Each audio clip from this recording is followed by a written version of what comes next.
Nous allons bientôt démarrer cet après-midi avec la région Normandie. Je vous invite à prendre place.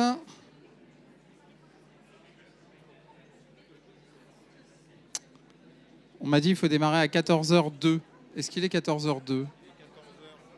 Il est 14h pile. Eh bien, la particularité des entrepreneurs, c'est qu'ils n'écoutent pas toujours les règles.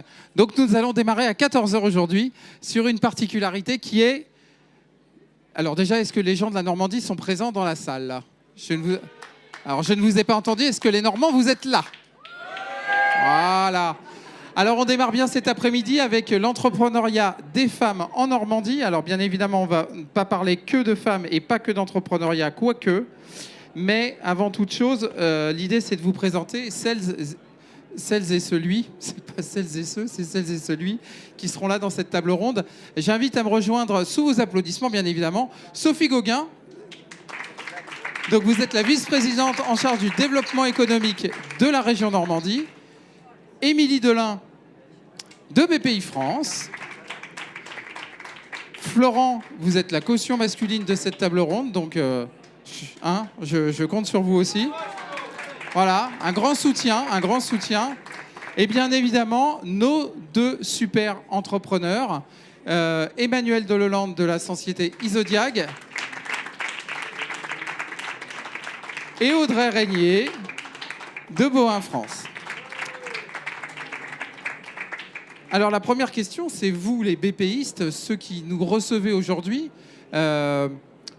comment ça se passe cette notion de soutien des entrepreneurs et plus particulièrement des entrepreneurs au féminin ? Bonjour à toutes et tous. Alors pour commencer, on peut dire très objectivement que cette bulle est une anomalie. D'avoir une bulle sur l'entrepreneuriat au féminin, c'est juste pas normal et encore moins aujourd'hui. On se rend compte qu'il y a des barrières qui sont anormales, qui sont bien présentes. J'en cite quelques-unes. Je ne peux pas entreprendre parce qu'entre la vie pro et la vie perso, c'est pas possible. Je ne suis pas capable de le faire. Il y a un secteur d'activité que je ne peux pas toucher. Je prends l'exemple de l'industrie. Et la région Normandie est un bel exemple de femmes industrielles repreneuses, parfois dans des situations complexes. Donc ces barrières-là, il faut absolument qu'on les lève. Dans notre plan stratégique, on a quelques verticales.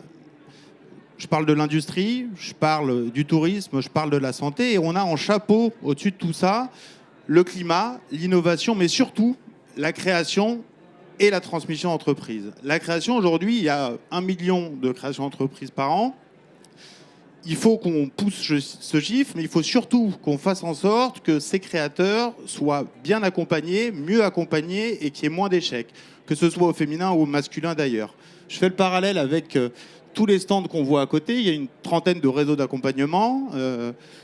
Je vous vois Emmanuel et Audrey et je ne peux pas vous voir sans parler de Femmes et Challenge. Vous connaissez avec Femmes et Challenge. Ces réseaux d'accompagnement sont là pour vous. Alors en l'occurrence, Femmes et Challenge, on est un peu sur des dirigeantes, mais ce n'est pas la thématique. Le sujet, c'est que ces réseaux sont là et l'idée, c'est de pouvoir vous accompagner demain après-demain, déjà à vous lancer, à faire en sorte d'être accompagné pour que ce soit un succès. Et le dernier point, c'est de faire en sorte de communiquer, de partager. Parce que finalement, ces belles histoires, elles méritent d'être racontées. Et il faut le faire. Il faut réseauter et il faut continuer à se lancer et à développer au business. Voilà. Pour compléter, du coup, l'entrepreneuriat... Alors, bonjour à toutes et tous. L'entrepreneuriat féminin, effectivement, est un vecteur d'émancipation. C'est aussi un vecteur de développement, de croissance et d'innovation. Sauf qu'aujourd'hui, on constate que finalement, les femmes sont sous-représentées dans cette catégorie, puisqu'elles ne représentent que 30% des créatrices d'entreprises. Et seulement 12% des femmes sont à la tête d'entreprises de plus de 10 salariés ou d'ETI. Donc c'est insuffisant et c'est pour ça que, comme l'a dit Florent, BPI France prend à cœur ce sujet. Donc via plusieurs choses. Dans la création, aujourd'hui, on accompagne quand même 48% de femmes pour la création d'entreprises avec cette bulle qui est juste à côté. On accompagne aussi, comme l'a dit Florence, sur l'accompagnement. Donc on dédie, et d'ailleurs on a un accélérateur normand avec 25% de femmes dans cet accélérateur, et notamment Emmanuel qui en fait partie. Donc c'est très important de les accompagner aussi bien pour la phase de création et transmission, comme a expliqué Florent, mais également aussi sur la phase de développement de leur entreprise.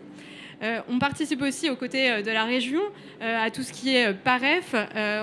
On est intégré dans ces réseaux-là. On accompagne également les réseaux Femmes et Challenge. Et puis aussi, BPI France, le Lab, mène différentes enquêtes conjoncturelles sur l'entrepreneuriat au féminin, à la fois sur les mutations de l'entrepreneuriat et aussi la conciliation entre vie personnelle et vie professionnelle pour les femmes, qui est un vrai sujet dans le fait de devenir entrepreneur. Donc vous voyez que depuis la création de BPI France, c'est un enjeu majeur d'accompagner l'entrepreneuriat féminin, et on y tient, et c'est pour ça que dans cette bulle région en 2023, on a voulu mettre en avant de belles histoires, et c'est pour ça qu'Emmanuel et Audrey vont nous raconter leur parcours. Alors avant que vous nous racontiez, vous faites un teasing de dingue, hein, là. Avant effectivement que vous nous parliez de votre vie d'entrepreneur avant tout, on a la chance d'avoir une entrepreneur de la région, puisque en fait, quand on a préparé tout à l'heure, vous me disiez, en fait, moi je me sens très entrepreneur dans ma manière de faire. C'est exactement ce que vous faites, et justement, qu'est-ce que vous mettez en place pour répondre à ces challenges qui se présentent aujourd'hui de femmes et hommes sur le territoire? Oui, en fait, l'entreprise, c'est la vie tout court. Et ce n'est pas du tout une anomalie, effectivement, puisque c'est la réalité de la vie économique. Et dans la vie publique, quand on est vice-président d'une région en charge du développement économique, il y a deux options: où on constate, et c'est comme ça, ou on a un réel pouvoir de faire, et on agit. Et c'est ce qu'on a décidé de faire, et pas du tout dans le côté victimisation des femmes dans l'entrepreneuriat. C'est plutôt, OK, il y a des problèmes, on va les résoudre, mais ensemble, en créant des collectifs intelligents. Salut Léa, merci d'être là aujourd'hui. De soutenir ces collectifs intelligents, parce qu'on est aussi là pour réseauter et faire du business. On n'est pas des anges non plus. Et comment on accompagne? Avec des guichets simples, accessibles, justement pour rendre ce parcours le plus aisé possible. Donc on a développé une stratégie, c'est pas du tout le fruit du hasard si nos deux dirigeantes sont là aujourd'hui. Et c'est pas du tout le fruit du hasard si on met cette capsule en avant, parce que d'abord, c'est la liberté économique aussi de s'investir dans une vie professionnelle. Ce sont des opportunités dont on a besoin en région Normandie. La région Normandie, c'est la première région industrielle de France. On a 25% des dirigeants qui vont partir à la retraite dans 5 ans. Il y a des vraies opportunités de reprise sur des parcours hyper intéressants, et derrière de dérouler énormément de business.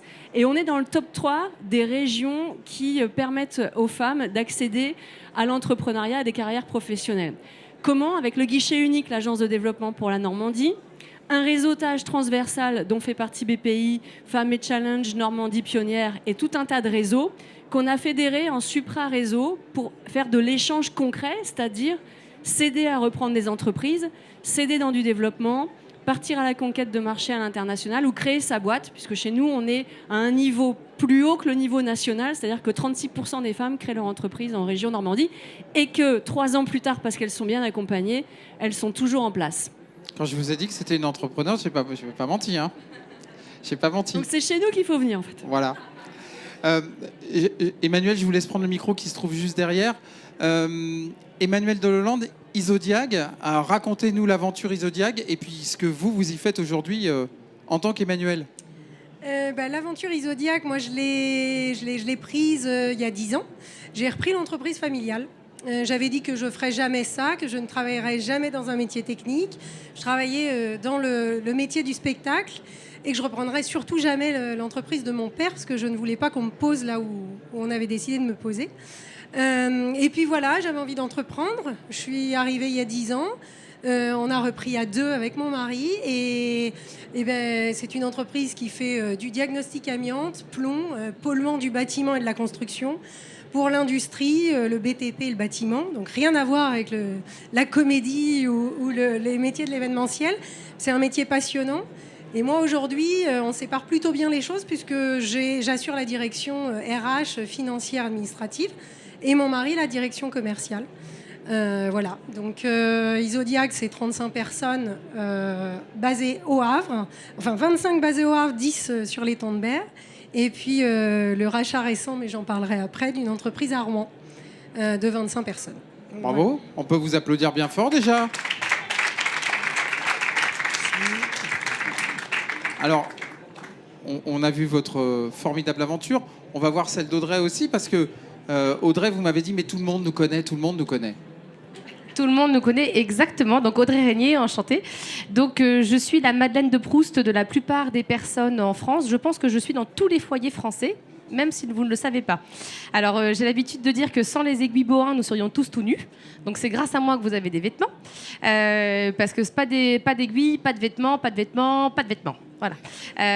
Mais c'est aussi la Madeleine de Proust pour beaucoup de personnes. Donc il y a beaucoup de gens que je rencontre et qui me disent oh, mais les aiguilles Bohin, je les vois dans la boîte à couture de ma mère, de ma grand-mère. Ça a bercé mon enfance au bout de la table de la cuisine. Enfin, je pense que ça rappelle beaucoup de souvenirs pour beaucoup de personnes.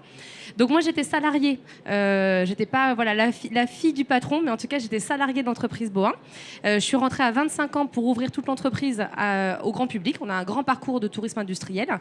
Et j'ai racheté il y a 6 ans, donc salariée qui passe patronne. J'ai racheté donc l'entreprise Bohin, qui a 3 casquettes. Donc la première, métier historique sur la fabrication d'aiguilles à coudre, d'épingles, de bracelets pelotes, ce fameux bracelet que les tailleurs portent au niveau du poignet. Deuxième casquette, c'est le négoce international. On a 190 ans et ça fait plus de 170 ans qu'on fait du négoce international. Donc on travaille avec des experts de plein de matières dans le monde entier pour proposer des outils de confection avec le label Bohin. Et puis la troisième casquette pour laquelle j'étais embauchée, le tourisme industriel, où on accueille plus de 10 000 visiteurs au fin fond de notre vallée du Pays d'Ouche pour découvrir un savoir-faire ancestral. Alors, on vient de voir, hein, vous êtes toutes les deux très engagées, en tout cas dans ce que vous proposez, dans votre approche. Aujourd'hui, quand on vous regarde et quand les gens ne vous connaissent pas et que vous arrivez, alors vous m'avez dit chacune avec mon mari ou autre, qui on va voir en premier, pourquoi et comment vous les calmez tout de suite? Alors, donc, quand j'arrive en rendez-vous, donc je suis avec mon mari, donc avec qui j'ai racheté l'entreprise, et souvent je viens aussi avec le directeur des achats qui est plus âgé. Donc premièrement, on va voir l'homme plus âgé. Après, il dit non, c'est pas moi, donc mon mari. Et troisièmement, après moi. Donc c'est souvent arrivé. Alors maintenant, je fais beaucoup de bruit. On connaît de plus en plus, donc ça arrive de moins en moins. La petite anecdote, c'est que la première réunion interprofessionnelle que j'ai réalisée, j'ai servi le café à tout le monde. Et après, on demandait, disons que Audrey Régnier, elle est en retard. Et donc je dis, je finis juste de servir le café et je m'assois tout de suite. Ça a calmé tout le monde. Et après, c'était plus du tout un sujet. Mais en tout cas, voilà, il y a beaucoup de clichés aujourd'hui sur l'entrepreneuriat au féminin. Évidemment qu'on espère qu'un jour, ça ne sera plus un sujet, qu'on n'aura pas besoin d'en parler.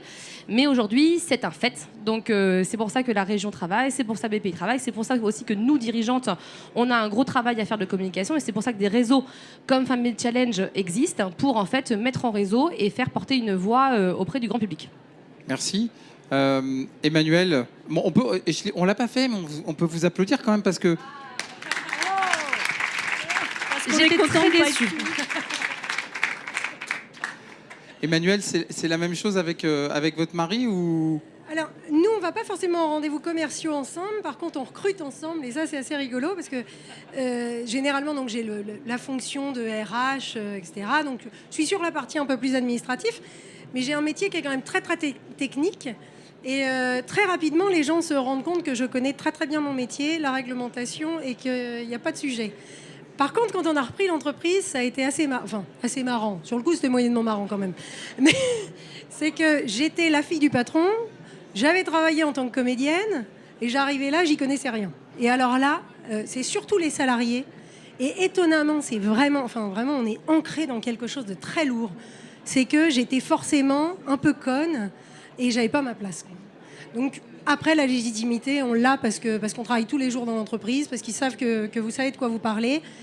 Et dans mon cas plus présent, j'ai sauvé leur poste, donc au final, je pense que j'ai gagné toute légitimité. Alors les stats aujourd'hui sont très claires sur l'entrepreneuriat féminin. Ce sont des entreprises qui sont souvent plus solides. Et par contre, et là vous allez nous expliquer que vous avez un peu tordu le modèle, souvent malheureusement elles ne grossissent pas assez. Parce qu'effectivement, on a un entrepreneuriat qui est plutôt raisonné. Vous avez décidé toutes les deux d'accélérer et de penser grand. Ben, oui, évidemment. Mais de toute façon, si on J'aime grandit bien, pas... c'est le oui, évidemment. Ben oui. Mais si on grandit pas, on meurt. Si on grandit pas, on va être racheté par des grandes boîtes. On va... Voilà, si... Nos entreprises, et notamment, et je fais pas de teasing pour la région Normandie, mais enfin... Mais vous pouvez. Mais oui, je le fais pas parce qu'elle est là, en tout cas. Mais clairement, on va être acheté par des grandes boîtes nationales qui vont venir sur notre territoire, qui vont faire pour nous, et on va se retrouver tout petit, sans aucun pouvoir de décision. Et puis après, c'est aussi, je pense que quand on est entrepreneur, homme ou femme. On a juste envie de construire. Moi, souvent, on me pose la question, et c'est pas trop dur de travailler en couple, mais non. Non, parce qu'on est hyper complémentaires. La mixité, elle est importante. On n'est pas non plus là pour faire le grand écart, opposer les hommes et les femmes. On est là pour dire que ensemble, on construit mieux, parce qu'on fait pas du business pareil quand on est une femme, et qu'on fait pas non plus du business pareil quand on est un homme. Et que du coup, tout ça, c'est hyper complémentaire. Vous nous parlez du rachat ? Oui. Le rachat, ça, je vais vous parler de la force du réseau. Hein. Et le réseau Femmes et Challenge, et Léa est là devant nous pour en témoigner. Audrey m'appelle au mois de février et me dit je crois qu'il y a une boîte à racheter, ça te plairait. Je me dis. Alors généralement, je tombe sur 90% de gens qui comprennent pas bien ce que je fais et qui associent mon métier au diagnostic immobilier indépendant. Je m'étais dit bon, ça, c'est bizarre, elle est un peu dans le trou du cul du monde. Et du coup. Alors ça, c'est d'abord une marque déposée. Il n'y a que les Normands pour comprendre. Hein, Pardon. Mais non, mais... Et du coup, et je l'appelle, et elle me parle d'une boîte que j'ai toujours connue, en fait. À Rouen, moi je suis au Havre, l'objectif c'était d'être beaucoup plus présent sur la région Normandie, parce que malheureusement, et ça je pense que c'est le cas de beaucoup d'entrepreneurs, on travaille presque plus ailleurs que chez nous. On travaille en Île-de-France, on travaille sur le national, et sur des projets d'envergure, parfois pas suffisamment sur notre région. Et nous, ça a été notre volonté, c'est de dire, voilà, c'est très bien, continue de travailler ailleurs, mais on sera incontournable en Normandie.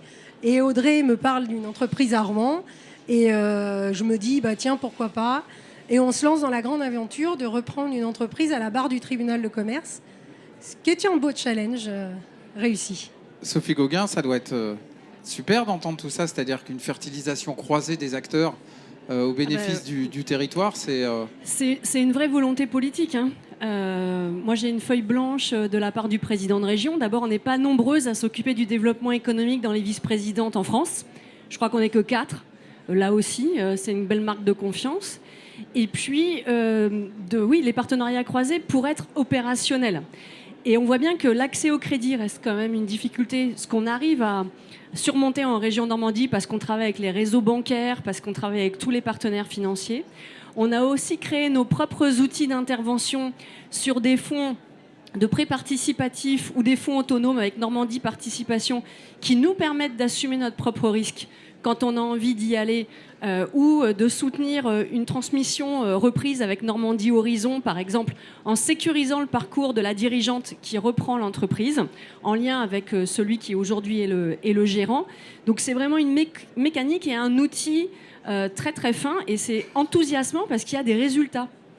Et donc il nous faut aller encore plus loin, c'est ce qu'on va s'atteler à faire dans les 2 prochaines années, puisque moi je me suis fixé des objectifs à 2025. Justement, je vais revenir avec ces questions-là tout à l'heure. Audrey, vous nous avez dit aussi que vous étiez à fond sur l'expansion. Vous avez parlé de votre projet là, de tourisme industriel. C'est quoi Next Step? C'est quoi la prochaine étape? Alors, on a commencé le tourisme industriel, donc c'est une nouvelle casquette. Ça fait 2 ans aussi qu'on est rentré dans un chantier d'insertion. Donc, j'avais beaucoup de bâtiments. J'ai 10 000 mètres carrés de bâtiments chez nous. On a refait une toiture d'un super bâtiment, et donc j'ai rencontré la directrice en fait de la mission locale de l'Aigle, qui est une femme extraordinaire, très dynamique, et je lui ai mis à disposition gratuitement toute une partie de mes bâtiments pour qu'elle puisse monter un chantier d'insertion, et on donne la possibilité à des femmes, alors là on est sur une dizaine de femmes qui ont des parcours de vie très chaotiques, qui arrivent clairement dans l'entreprise avec le regard qui regarde le sol, et 1 an après on arrive à les faire défiler la tête haute devant 500 personnes. Donc voilà, on travaille en fait sur un chantier d'insertion. Ça aussi, je pense que c'est important pour notre empreinte en fait, on va dire sociétale de pouvoir en fait monter ce genre de projet. Et puis bien sûr, dans les grands projets, c'est de la croissance externe. Donc moi, je suis une passionnée d'industrie. Aujourd'hui, j'ai une entreprise que j'ai su remonter et redorer. Et l'idée, c'est de ne pas laisser tomber des savoir-faire en France, parce qu'on en a qui sont vraiment à bout de souffle.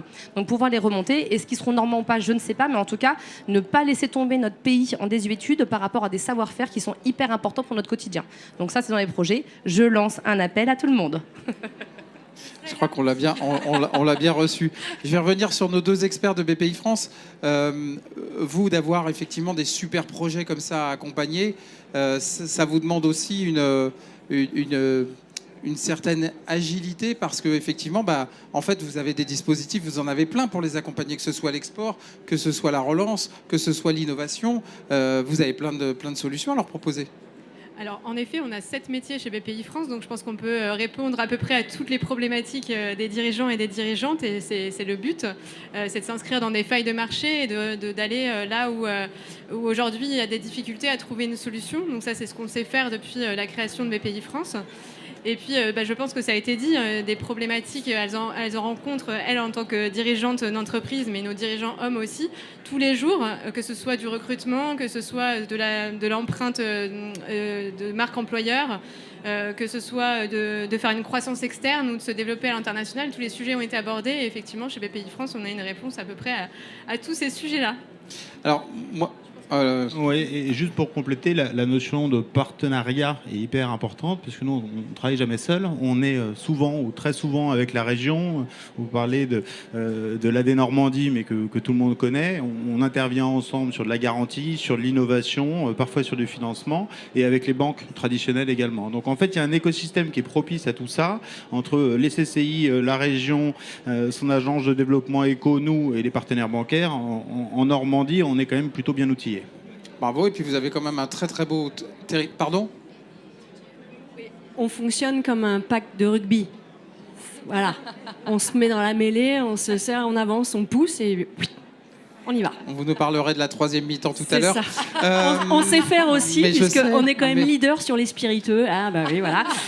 Donc venez chez nous avec modération. Alors, on va finir par le dernier mot de cette table ronde. Comme vous pouvez voir, il y a écrit « Fier de vous ». Qu'est-ce qui vous rend fier de vous, et qu'est-ce qui va vous rendre fier de vous dans 3 ans ? Alors, ce qui me rend fière de moi, c'est de montrer l'exemple à mes fils, parce que j'ai 3 enfants et que je suis désolée de aujourd'hui notre éducation en France. Je trouve que les parents sont souvent abandonnent souvent leur rôle, et donc voilà, je leur montre à travers en fait tout ce que je fais, le travail, parce qu'on a entendu ce matin, il faut se lever tôt et il faut se coucher tard. C'est ce que je fais. Je donne tout ce que j'ai, je donne mes tripes, j'y crois, je valorise en fait des filières, je donne de l'emploi sur des territoires, je sauve des savoir-faire, parce qu'on n'est que 5 fabricants au monde. Donc si la France tombe, on devient tous tributaires de l'Asie pour les aiguilles à coudre. Donc voilà, donc je leur montre l'exemple, je leur donne un cadre, et ça, je pense que c'est ma plus grande fierté, c'est donner un exemple aux nouvelles générations. Bravo. Vous pouvez. Ça va être très compliqué, là. Emmanuel, la fierté. Bon, si. Non, je rigole. Moi, ce qui me rend vraiment fière, c'est de contribuer en tant que PME tous les jours à la croissance de ce pays. Parce qu'on l'oublie, en fait. On parle des grands groupes, on parle de tout ça. Mais ce sont les PME aujourd'hui qui travaillent tous les jours à faire que l'économie française se développe et perdure, parce que c'est pas si simple. Donc ça me rend extrêmement fière. Et puis le chemin parcouru, parce qu'entreprendre sa vie, je pense que c'est la plus grande chose qu'on puisse faire. Et on est tributaire de personne, on fait ses propres choix, et la vie est passionnante. Et faites-le, parce que sinon vous allez vous emmerder, vous allez divorcer. C'est l'enfer, quoi. On peut l'applaudir aussi, bien évidemment. Sophie Gauguin, le mot de la fin. C'est d'être en cohérence avec qui on est. Si on est une femme politique engagée, qu'on croit en l'action publique et qu'on aime l'économie locale avec tout ce qui vient d'être dit, on a toutes les raisons de s'engager, d'être gagnant-gagnant ensemble. Donc moi, je crois beaucoup dans la perspective de développement de la région Normandie. Et effectivement, notre force, ce sont les TPE, les PME. Voilà, donc il ne faut jamais les oublier dans nos grandes stratégies. En tout cas, on ne les oubliera pas, et on ne vous oubliera pas. On est très très fiers de vous. Bravo, merci à toutes.